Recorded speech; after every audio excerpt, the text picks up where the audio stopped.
Subscribe કરો ગામઠી કિચનને ને બેલ આઇકોન દબાવો લેટેસ્ટ કુકિંગ વિડીયો જોવા માટે।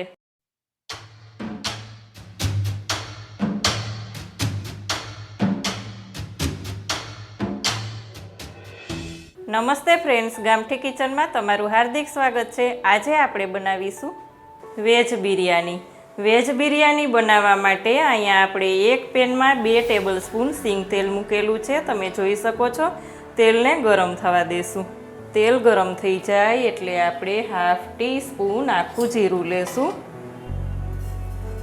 જીરું થઈ જાય એટલે ફ્લેમને આપણે મીડિયમ કરી દેશું અને 1 ઇંચ આદુનો ટુકડો છે તેને નાનો નાનો કાપી લીધો છે, એકદમ બારીક એવું કાપી લેવાનું। અને 8 થી 10 કળી લસણની લઈ અને તેને પણ આપણે બારીક કાપી લીધું છે, તે બંને આપણે સાથે જ લઈ લેવાનું છે। થોડીક વાર સાતળશું। 1 થી 2 મિનિટ સાતળી લીધા પછી આપણે 1 નંગ ખમણીને ટમેટું લીધું છે, એકદમ નાની ખમણી વડે આપણે ખમણી લીધું છે। ટામેટું લઈ લેશું, બધું મિક્સ કરી દેશું। અહીંયા આપણે 1 નંગ એકદમ બારીક કાપેલું ટામેટું લીધું છે, તે પણ આપણે સાથે જ લઈ લેશું। થોડીક વાર થવા દેશું।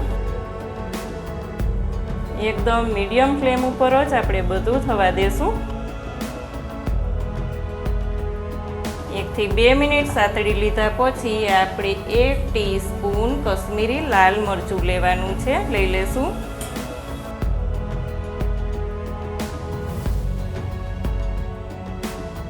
બે થી 3 ટેબલ સ્પૂન જેટલા આપણે ફ્રોઝન વટાણા લીધા છે। જો વટાણાની સિઝન હોય તો લીલા વટાણા પણ એમનેમ જ લઈ લેવા।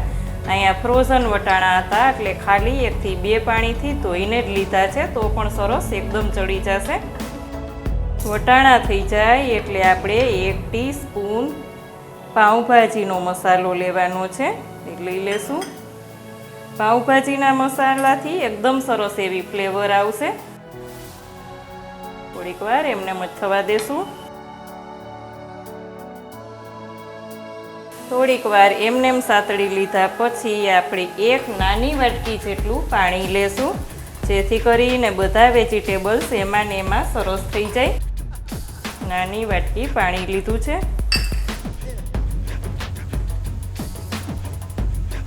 પાણી લઈ લીધા પછી આપણે લઈ લેશું 2 થી 3 ટેબલ સ્પૂન જેટલા એકદમ બારીક કાપેલા કેપ્સિકમ છે, એકદમ બારીક કાપેલા 2 થી 3 ટેબલ સ્પૂન જેટલા ગાજર છે, એકદમ સરસ થવા દેશું।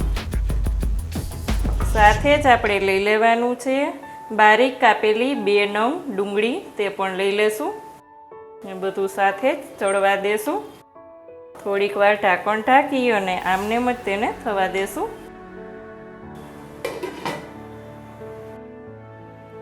5 જ મિનિટમાં આપણે જોઈ લેવાનું છે આપણા વેજીટેબલ્સ બધા એકદમ સરસ ચડી ગયા છે કે નહીં।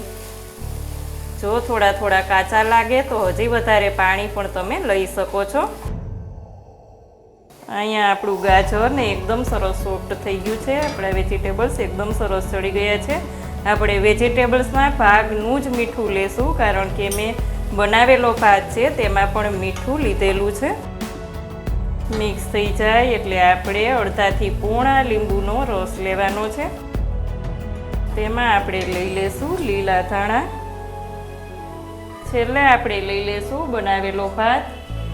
આ ભાતને એકદમ પરફેક્ટ રીતના કેવી રીતના બનાવવું તે પણ આપણે આપણી ચેનલમાં એટલે કે ગામઠી કિચનમાં વિડીયો મૂકેલો જ છે, તમે જોઈ શકો છો। એકદમ સરસ ખુલ્લા ખુલ્લા ભાત આ રીતના કેવી રીતના બનાવવા। અહીંયા આપણે 1 વાટકો લઈ અને ચોખા લઈ અને ભાત બનાવી લીધા હતા। એકદમ હળવા હાથે બધું જ મિક્સ કરી દેશું। તમે જોઈ શકો છો ફ્રેન્ડ્સ, જોઈને જ ખાવાની ઈચ્છા થઈ જાય એવી આપણી વેજ બિરયાની એકદમ સરસ તૈયાર થઈ રહી છે।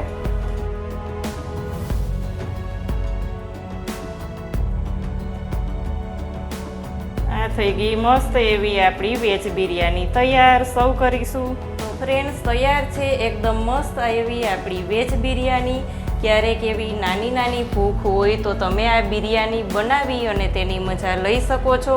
ક્યારેક આપણને કંટાળો આવતો હોય જમવામાં કે આજે શું બનાવશું, તો તમે આ બિરયાની બનાવી શકો છો. તમે પણ આ રીતના બિરયાની ચોક્કસ બનાવો અને તમારા રિવ્યૂ મારી સાથે શેર કરો. આજની રેસીપી જો સારી લાગે ફ્રેન્ડ્સ તો વિડીયોને લાઈક કરજો. ચેનલમાં નવા હોય તો સબસ્ક્રાઈબ કરીને બેલ આઇકોન પ્રેસ કરજો. આવજો ફ્રેન્ડ્સ.